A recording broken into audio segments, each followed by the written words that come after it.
दिवाली का जो त्योहार है उसे नहीं मनाते, क्यों नहीं मनाते? पटाखे फोड़ देना या वैसी फुलझड़ियाँ चला देने से परमात्मा नहीं मिलेगा। लेकिन इनके गुरुजी संत रामपाल जी हमारे देवी देवताओं की भक्ति छुड़वाते हैं। हमारे संत रामपाल जी महाराज जी जो है वो ब्रह्मा विष्णु महेश के सही मंत्र देते हैं। तो संत को जानने के लिए उसका ज्ञान को आधार बनाया जाता है। वस्त्र का भक्ति मार्ग में कोई महत्व नहीं है।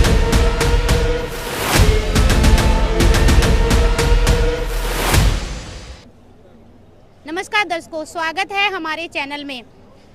यदि शस्त्र नहीं उठाए तो राष्ट्र खतरे में हो सकता है, और यदि शास्त्र नहीं उठाए तो हमारी संस्कृति खतरे में हो सकती है। आज हम चर्चा करेंगे सनातन धर्म के बारे में। सनातन धर्म जिसे महान कहा जाता है, इसकी वास्तविकता क्या है?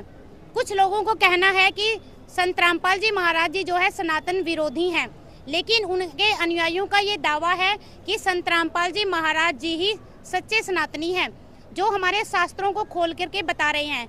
तो आज हमारी इस बहस में, इस चर्चा में हमारे साथ जुड़े हैं एक तरफ संत रामपाल जी महाराज जी के अनुयायी, और दूसरी तरफ हैं हमारे दूसरे हिंदू धर्म को मानने वाले बाबाओं और अन्य गुरुओं से जुड़े हुए लोग। हम इनसे बातचीत करेंगे, आखिर सच्चे सनातनी कौन है और सनातन की वास्तविकता क्या है। चलिए हम पहले बात करते हैं, कौन कहना चाहता है कि सच्चा सनातन आखिर है कौन? जी देखिए, सनातन धर्म में देखा जाए तो एक संत भगवा कपड़ा पहन के सत्संग करता है या फिर कथा करता है, लेकिन जो संत रामपाल जी महाराज जी हैं वो तो सिंपल पहनते हैं, अपने शिशु को भी सिंपल पहनाते हैं। इनफैक्ट सनातनी धर्म को बिल्कुल वो फॉलो नहीं करते हैं, बिल्कुल सिंपल साधारण सब कपड़े पहनते हैं, अपने शिशु को पहनाते हैं। ऐसा क्यों? जी, इन मैडम का ये कहना है कि संत रामपाल जी महाराज जी की वेशभूषा है वो साधारण है, उनकी वेशभूषा ही सनातनी नहीं है। इसका किसके पास जवाब है? जी सर। सतगुरुदेव जी की जय। इन बहन जी के सवाल का मैं जवाब देना चाहता हूँ। इन्होंने सवाल उठाया है कि संत रामपाल जी महाराज साधारण कपड़े डालते हैं, भगवा वस्त्र नहीं डालते, जिससे ये प्रतीत नहीं होता कि वो संत हैं। सबसे पहले तो संत को जानने के लिए उसका ज्ञान को आधार बनाया जाता है। वस्त्र का भक्ति मार्ग में कोई महत्व नहीं है। आप चाहे भगवा वस्त्र डाल के भक्ति कर लो, चाहे सफ़ेद वस्त्र डाल के कर लो, चाहे काले चाहे नीले, कैसे भी वस्त्र डाल के कर लो, हमने भगवान को पाना है। या किसी शास्त्र में ये लिखा हुआ है कि अगर भगवा वस्त्र डालेगा वही भगवान को पा सकता है, सफ़ेद वस्त्र वाला नहीं पा सकता, ऐसा कहीं प्रमाण नहीं है। और जो पहले समय में ऋषि महर्षि भगवा वस्त्र डालते थे उसका एक कारण होता था। पहले समय में कपड़े धोने की व्यवस्था नहीं होती थी, जंगल में बैठ के साधनाएं तपस्याएं करी जाती थी, तो उस तरीके से वो भगवा वस्त्र 2-3 दिन तक मैले नहीं होते थे। यही कारण था कि भगवा वस्त्र डाल के साधना करते थे। आज के समय में इतनी सुविधाएं मिल गई हैं, आप कैसे भी वस्त्र डाल के साधना कर सकते हो। भगवा वस्त्र का भक्ति मार्ग में कोई महत्व नहीं है।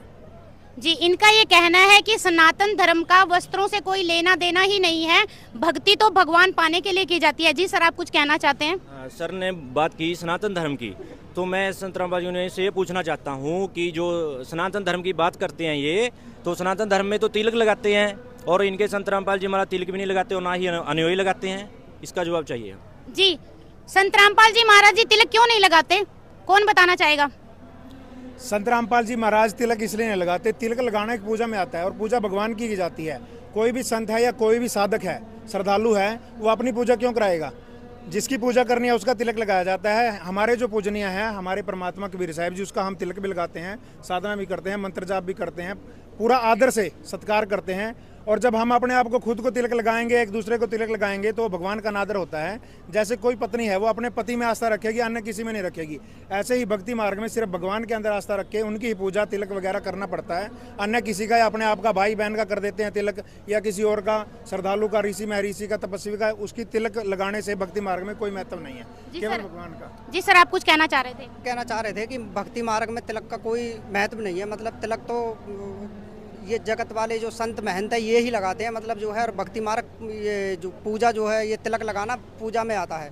इसलिए हमारे संत रामपाल जी महाराज जो है तिलक लगवाते नहीं है, और उसका प्रमाण हमारी ये गीता प्रेस वालों की है, ये रामचरितमानस, और इसके अंदर ये प्रमाण है कि जो जो इसमें लिखा हुआ है कि मार्ग सोई जा कह सोई जा भावा। गुजारिश करती हूँ कि एक बार दिखाएं कि वो क्या दिखाना चाह रहे हैं।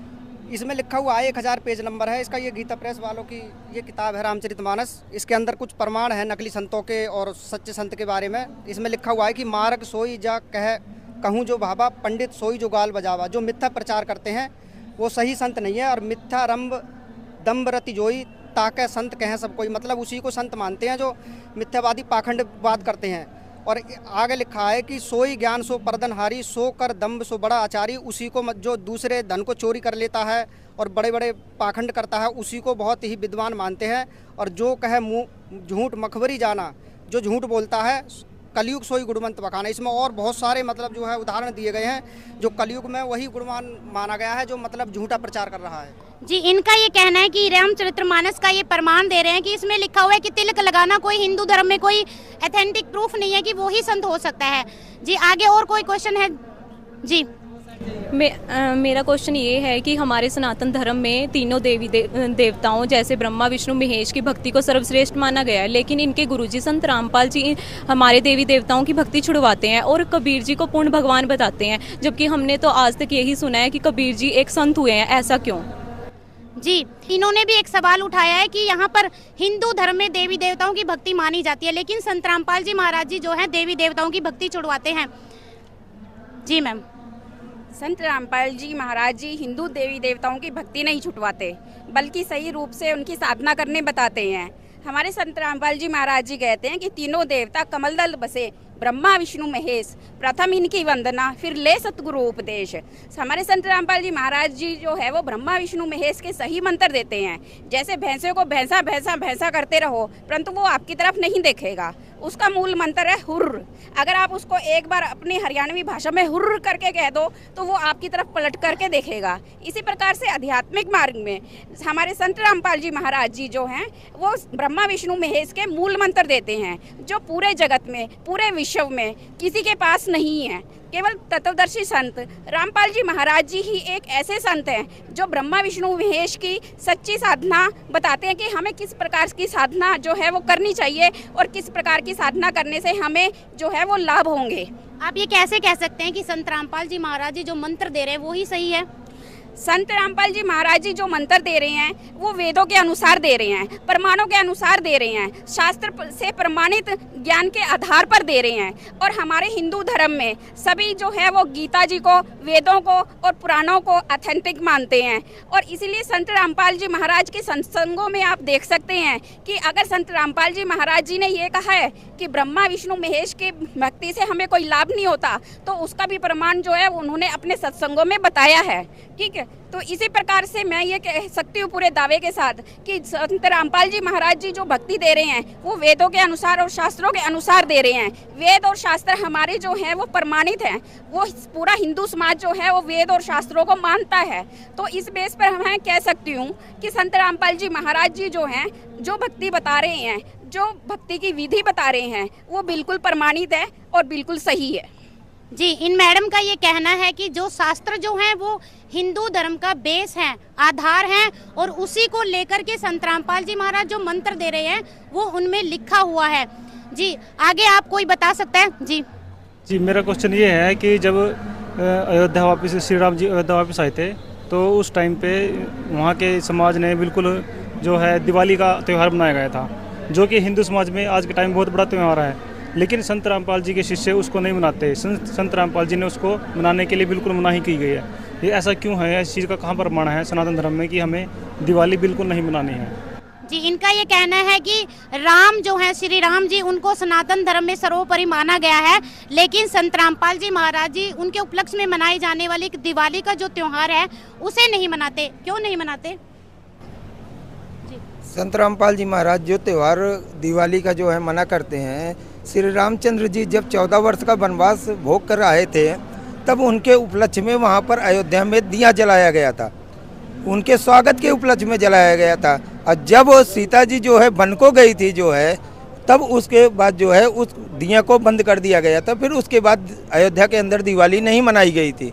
और संत रामपाल जी महाराज जो है जो ये जगत के लोग जो है ये जो है दीपक जलाते हैं साल में एक दिन, और संत रामपाल जी महाराज के अनुयायी 365 दिन जो है दोनों टाइम दीपक जलाते हैं, देसी घी के, शुद्ध देसी घी के दीपक जलाए जाते हैं। तो इनका ये कहना है कि दिवाली बंद कर दी गई थी जब सीता जी को वहाँ से निकाल दिया गया था, इसलिए दिवाली नहीं मनाते। सर आप कुछ कहना चाहेंगे? मैं इस विषय में कहना चाहता हूं कि दीपक जलाने का भाई साहब ने सवाल किया कि संत रामपाल जी मना करते हैं। संत रामपाल जी किसी त्यौहार को मनाने से मना नहीं करते, हमारे शास्त्र मना करते हैं। जब हमने भगवान को प्राप्त करना है, भगवान को पाना है, तो उसकी भक्ति करनी पड़ेगी, ना कि पटाखे फोड़ देना या दिए जला देना या वैसे फुलझड़ियाँ जला देने से परमात्मा नहीं मिलेगा। जब श्री रामचंद्र जी आए हुए थे, श्री रामचंद्र जी ने कभी नहीं कहा कि दिए जलाओ दिवाली मनाओ, तो लोग देखा देखी लग गए। जब श्री रामचंद्र जी चले गए उसके बाद दिवाली बंद कर दी, कुछ लोगों ने फिर से शुरू कर दिया। अब कलयुग में आके सतयुग द्वापर त्रेता में कहाँ दिवाली मनाई जाती थी, अब कलयुग में शुरू कर दी, कुछ साल से 100-200 साल से दिवाली शुरू कर दी। और दीपक जलाने से सिर्फ इतना सा दीपक जलाने का काम है कि हवन यज्ञ का काम होता है।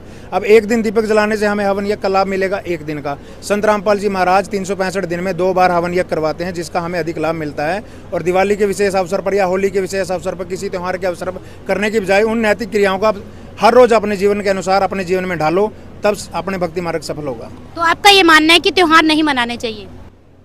त्योहार मनाने का उद्देश्य जानना चाहिए जी, त्योहार क्यों मनाया जा रहा है। जैसे अब होली मनाई जाती है या दिवाली मनाई जाती है, होली किस लिए मनाई जाती है कि प्रहलाद भगत की रक्षा हुई थी, होली का आग में बैठा दिया था लेके, होली का जल गई थी और प्रहलाद भगत की रक्षा हो गई थी, यानी परमात्मा ने प्रहलाद भगत की रक्षा की। इसी उपलक्ष्य में होली त्यौहार मनाना शुरू कर दिया।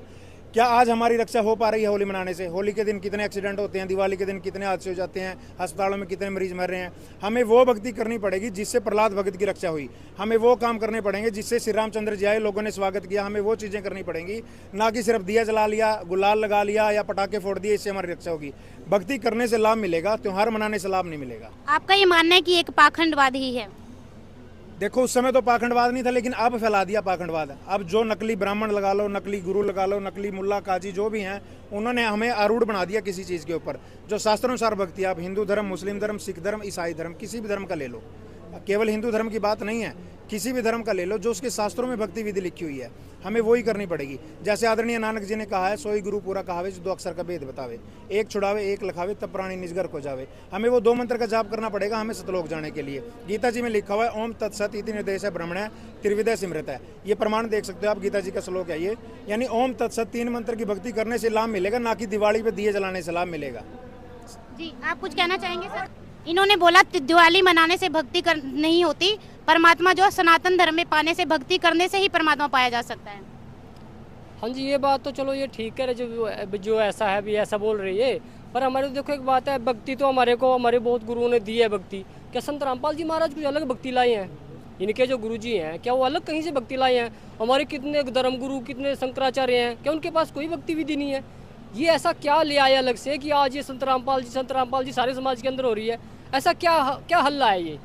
इनका ये कहना है कि क्या संत रामपाल जी महाराज जी ही अकेले सच्चे सनातनी हैं, जो बाबा हैं, अगले अलग जो धर्म गुरु हैं, क्या वो बिल्कुल भी सनातनी नहीं है? मैं ये कहना चाहती हूँ कि जो संत रामपाल जी महाराज जी हैं वो शास्त्रों अनुसार भक्ति बताते हैं। उन्होंने सारे पुराण, सब बाइबल, गीता सब खोल के दिखा दिया, सद्भक्ति बताई। पर जो हमारे जो अन्य धर्म गुरु हैं वो गीता, बाइबल ये सब तो पढ़ते हैं, पर उन्हें ये ज्ञान नहीं है कि हमारी गीता में क्या लिखा है, कुरान में क्या लिखा है। वो सब पढ़ते हैं पर उन्हें उनका सार नहीं पता, उन्हें ये नहीं पता कि गीता में क्या लिखा है। अब हम देख सकते हैं कि आजकल मतलब शुरू से लोग व्रत करते हैं, पर हमारी गीता में तो व्रत करना मना है।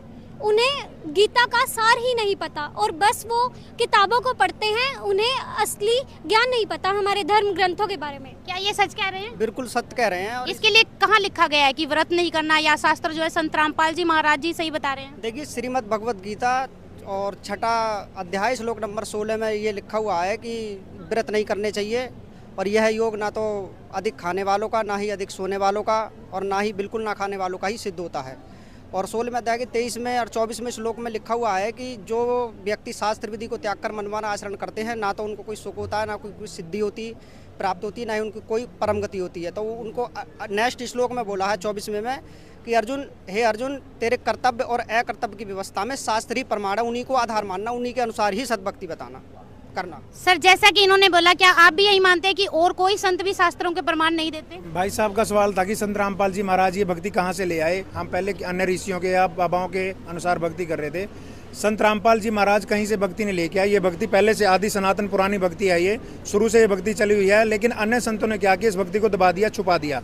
संत रामपाल जी महाराज ने ये बीड़ा उठाया है कि जो सच्चाई संत रामपाल जी महाराज दिखा रहे हैं शास्त्रों में लिखी हुई, अन्य संत उसे दबाने की कोशिश कर रहे हैं। 18वें अध्याय का 66वां श्लोक है, सर्वे धर्मान प्रत्यज माम एकम शरणम व्रज अहम तवा पापया मोक्षामी मां शुचय। अब उसमें व्रज शब्द का अर्थ जाना होता है, और इन सभी नकली संतों ने उसका आना किया हुआ है। उस परमेश्वर की शरण में जा, मेरी भक्ति भी छोड़ दे। और ये जो नकली संत है कह रहे हैं कि कृष्ण जी की शरण में जाओ। कृष्ण जी खुद कह रहे हैं मेरे से ऊपर भी कोई और परमात्मा है। तो संत रामपाल जी महाराज ने वो शास्त्र खोल के दिखाए, ना किसी को छोटा बताया ना किसी को बड़ा बताया, जो जैसा था उसको वैसा ही बताया। अन्य संत वो नहीं बता पाए, संत रामपाल जी ने वो निकाल दी। जैसे किसी ने किसी चीज़ की खोज की, आज आप ये माइक ले रहे हो हाथ में, किसी ने इसकी खोज की होगी, जो इसके बारे में नहीं जानते हो आपसे पूछेंगे माइक कहाँ से आ गया, इसमें आवाज़ कैसे रिकॉर्ड होती है, कैमरे में कैसे फोटो आ जाती है, वीडियो बन जाती है। जो नहीं जानते वो ऐसा कह सकते हैं, लेकिन जिसने भी इसकी खोज की आज वो कारगर हो रही है, वीडियो भी बन रही है, आवाज़ भी जा रही है। ऐसे ही संत रामपाल जी महाराज ने शास्त्रों में से जो ज्ञान था उसका निचोड़ जनता तक पहुँचाया। सभी को, सभ्य समाज शिक्षित है, सभी ने उसको माना और लाखों करोड़ों अनुयायी संत रामपाल जी महाराज जी की शरण में आगे और शास्त्रों अनुसार ज्ञान कर भक्ति करके अपना आत्म कल्याण करवा रहे हैं। जी, इनका ये कहना है कि संत रामपाल जी महाराज जी ही शास्त्रों को खोलकर बता रहे हैं, अन्य धर्म गुरुओं ने सिर्फ एक मनमानी ही बता रहे हैं, उनको शास्त्र के लिए कोई प्रमाण ही नहीं है। क्या कहना चाहेंगे आप? मेरा एक क्वेश्चन और है इनसे जी, जैसे हमारा हिंदू धर्म सनातन धर्म है और इस धर्म में बड़े बुजुर्गों की जो महत्व वो बहुत बड़ा है। तो जैसे हमारा एक तरीका है उनको, मतलब उनको जैसे आदर सम्मान देने का एक तरीका है, क्या जैसे हम उनके पाँव छूते हैं तो इनके गुरुजी संत रामपाल जी महाराज पाँव छूने के लिए मना करते हैं, तो उसके पीछे क्या लॉजिक है, क्यों मना करते हैं वो? हाँ जी, क्यों मना करते हैं संत रामपाल जी महाराज पैर छूने से? देखिए, संत रामपाल जी महाराज पैर छूने का जो उद्देश्य है उसके लिए मना करते हैं। अगर मान लो वो शिक्षा देते हैं हमें कि आपके बड़ों को या छोटों को किसी के पैर में दर्द है, सिर में दर्द है, तो खूब उनकी सेवा करो, वो दबा सकते हो आप। लेकिन जो अगर पैर छूने का उद्देश्य आशीर्वाद प्राप्त करना है, आशीर्वाद का मतलब क्या होता है कि हम अपने पुण्य किसी दूसरे को दे रहे हैं, तो एक टायर से दूसरे टायर में हवा नहीं भरी जा सकती। इस एग्जाम्पल से हम समझ सकते हैं कि जैसे अगर पंप है, पंप से हवा टायर में आ सकती है, ऐसे ही जो गुरु होते हैं या जो भगवान हैं उनसे आशीर्वाद लिया जाता है। केवल एक दूसरे से मनुष्य से आशीर्वाद लेके उसको कुछ सफलता प्राप्त नहीं हो सकती। इसी सवाल के ऊपर कहना चाहता हूँ कि देखिए, श्रवण कुमार से ज़्यादा अपने माता पिता की कोई सेवा नहीं कर सकता है। अब उनके माता पिता ने उसको क्या दिया, एक राजा दशरथ के शब्द भेदी बाण से उनकी मृत्यु हो गई और उनके माता पिता उसकी रक्षा भी नहीं कर पाए। तो ये सब शास्त्र विरुद्ध साधना है। सही भक्ति करो और अपना कल्याण कराओ। संत रामपाल जी महाराज जी विश्व में एक ऐसे परम संत हैं जो कि सत भक्ति दे करके अपना प्रचार कर रहे हैं और सभी को मतलब एक वर्ल्ड खोल करके दिखा रहे हैं। और जो लोग, जो संत हैं, नकली संत महंत जितने भी आचार्य धर्मगुरु, उनका मतलब उनके ही विचार आपस में मेल नहीं खाते हैं। और इसका भी प्रमाण हमारी ये गीता प्रेस वालों की है, ये रामचरितमानस, जिसके अंदर ये लिखा हो कि जो वेदों को छोड़कर अन्य मनमाना जो आचरण करते हैं और इनके विचार आपस में मेल नहीं खाते, उनके बारे में इसमें क्या लिखा है कि जे जन्मे कलिकाल कराला, ये देखो, जे जन्मे कलिकाल कराला और कर्तव्य बायस भेष मराला, चलत कुपंत पे वेद मग छाड़े। मतलब कुपंत पर गलत साधना कर रहे हैं, नकली उस पर रास्ते पर चल रहे हैं, गलत पे, और वेदों को छोड़े हुए हैं। और कपट कलेवर कलिमत भांडे, मतलब वो कलयुग के पापी लोग हैं जो गलत शास्त्र विरुद्ध साधना करवा रहे हैं। केवल संत रामपाल जी महाराज जी शास्त्र अनुकूल साधना बता रहे हैं, उसके प्रमाण हमारे ग्रंथ भी गवाही दे रहे हैं। जी, इनका ये कहना है कि माता पिता का आदर तो करना है लेकिन उनकी पूजा नहीं करनी। वो पूजा के पर्पस से ऐसे कहते हैं कि बड़ों का आदर करो, उनकी सेवा करो, लेकिन ये भक्ति मार्ग में नहीं है। और जैसा कि इन्होंने प्रमाण दिखाया कि भक्ति मार्ग में जो इस तरह की क्रियाएं मनमानी करते हैं वो शास्त्रों के विरुद्ध हैं और कलयुग में गलत भी कही गई हैं। जी सर, आप कुछ कहना चाहते हैं? मैम, मैं ये कहना चाहता हूँ, जो हमारे शास्त्रों में चल रहा है वो राम का नाम ही चल रहा है शुरू से। ये तो इन्होंने अपने पास से शास्त्र बनाए हुए हैं, अपने पास ये नाम लिया है, इसका कहाँ प्रमाण है? जो हमारे धर्मगुरु आदि जो सेवा वो करते आ रहे हैं, भक्ति करते आ रहे हैं, उसमें राम का नाम ही चल रहा है शुरू से ही। ये तो इन्होंने अपने ही बना लिए नाम। जी, ये कह रहे हैं कि राम ही सर्वोपरि होता है, शुरू से ये कहते आ रहे हैं कि राम की भक्ति करनी चाहिए। तो कौन बताएगा कि इसमें क्यों ऐसा मना किया है? इनसे ये पूछना चाहते हैं कि रामचंद्र जी त्रेता युग में हुए, जिस राम की ये बात कर रहे हैं, दशरथ पुत्र श्री राम जी की, वो त्रेता युग में हुए, जबकि सतयुग में राम जी कौन थे? सतयुग के जो हमारे पूर्वज थे वो किसकी भक्ति करते थे? और त्रेता में भी रामचंद्र जी के जन्म से पहले दशरथ जी किसकी भक्ति करते थे? क्या दशरथ जी भी राम जी की भक्ति करते थे जब तो उनका जन्म भी नहीं हुआ? तो इसमें परमात्मा की वाणी है एक, राम राम सब जगत बखाने, आदि राम को बिरला ही जाने। यानी सभी जगत राम राम की महिमा गा रहा है, यानी श्री रामचंद्र जी की। और आदि राम जो सनातन पुरातन हमारा आदि राम है, परमेश्वर है, उसको कोई नहीं जानता। जी, और किसी का कोई प्रश्न है? जी मैम। आप इन्हें कब से गलत बता रहे हो, तो ये बताओ सनातन धर्म में राम राज्य आएगा कैसे? ये कह रहे हैं सनातन धर्म में राम राज्य फिर कैसे आएगा? राम राज्य तो आएगा, क्योंकि जब हम सनातन धर्म के अकॉर्डिंग चलेंगे, जो भक्ति करेंगे, और भक्ति सद्भक्ति सिर्फ संत रामपाल जी महाराज जी ही बता रहे हैं हमें। सारी बुराइयों से वो बचा रहे हैं, सारी बुराइयां छुड़वा रहे हैं, सारी कुरीतियां जो आज तक फैली हुई हैं हमारे हिंदू धर्म में, वो सारी छुड़वा रहे हैं। कौन सी कुरीतियां? कुरीतियां जैसे दहेज रहित ब्याह हो गया, भाई दहेज ना लेते ना देते, नशा हो गया, और भी जैसे करप्शन चल रहे हैं, बुराइयां जो भी है, वो संत रामपाल जी महाराज अपने शिष्यों को सभी को कहते हैं इनसे दूर रहना, ये एक तरह का जहर है जी। तो क्या ऐसे आएगा? क्या बुराइयां छुड़वा रहे हैं? संत रामपाल जी महाराज जो जैसे हमारे समाज में बुराइयां फैल रही हैं, दहेज लेना, दहेज देना, और नशे की जैसी जो बुराइयां हैं, नशा करना और भ्रष्टाचार करना, दुराचार करना, ये सारी बुराइयां जो परमात्मा जो संत रामपाल जी महाराज है उनके जो शिष्य है उससे काफ़ी दूर है। इससे हमारा समाज बदल रहा है और काफ़ी सुधार हुआ है। जी, इनका ये कहना है कि संत रामपाल जी महाराज जी जो बुराइयां छुड़ा रहे हैं और जो शास्त्रों के अनुसार भक्ति करवा रहे हैं, उससे राम राज्य आएगा। तो कहीं ना कहीं संत रामपाल जी महाराज जी के अनुयायी जो हैं सटीक जवाब दे रहे हैं और शास्त्रों का प्रूफ भी वो दे रहे हैं जो इनके पास नहीं है, और ये इन पर हावी होते नजर आ रहे हैं। इन्हीं से पूछ लेते हैं ये किस तरह से सेटिस्फाई हुए हैं, या और भी कुछ पूछना चाहेंगे? जी हाँ, हम संत रामपाल जी महाराज जी शिष्यों से अर्थात संत रामपाल जी महाराज के ज्ञान से सहमत हैं, और हम भी उनके ज्ञान को समझेंगे, अर्थात शास्त्रों से मिलान करेंगे और उनसे ज्ञान लेने की कोशिश करेंगे, अर्थात उनसे नाम लेने की कोशिश करेंगे हम। जी हाँ जी मैम, ठीक बोला है। जो भी संत रामपाल जी ने बोला है, उन्होंने प्रमाण भी दिखाए हैं, उनसे हमको संतुष्टि है, और हम थोड़ा घर जाके विचार करेंगे और अपने शास्त्रों को मिलान करेंगे और फिर सत्संग सुन के उनका नाम उद्देश्य लें। जी, हम अपने संतों के विचारों से और उनकी पुस्तकों से, उनके ज्ञान से और उनकी जो है भागवत की पोथियों से मिलान करेंगे, और यहाँ की जो संत रामपाल जी की पुस्तकें हैं उनसे भी मिलान करने के बाद हम भी नाम ले लेंगे। मैं तो सेटिस्फाइड हूँ जी। जैसे संत जी जैसे सामने प्रमाण दिखा रहे हैं, तो इससे बड़ा क्या प्रमाण होगा कि हमारे जो शास्त्र हैं वही तो प्रमाण है, उसमें संत जी सामने दिखा रहे हैं, तो मैं तो नाम लेके ही जाऊंगा जी। और वही बात किसी ने कहा है ना कि हाथ कंगन को हारसी क्या, पढ़े लिखे को फारसी क्या, मतलब जो सामने सब कुछ दिखा रहे हैं संत जी, तो मैं तो नाम लेके ही जाऊँगा। मैंने तो अपना कल्याण करवाना है। तो कहीं ना कहीं ये प्रूव होता है कि संत रामपाल जी महाराज जी अकेले होते हुए भी शास्त्रों के आधार पर बिल्कुल सही ज्ञान बता रहे हैं और अपने सनातन धर्म को आगे लेकर जा रहे हैं, और कहीं ना कहीं राम राज्य आ ही जाएगा। आगे आपसे फिर मुलाकात होगी, तब तक के लिए नमस्कार।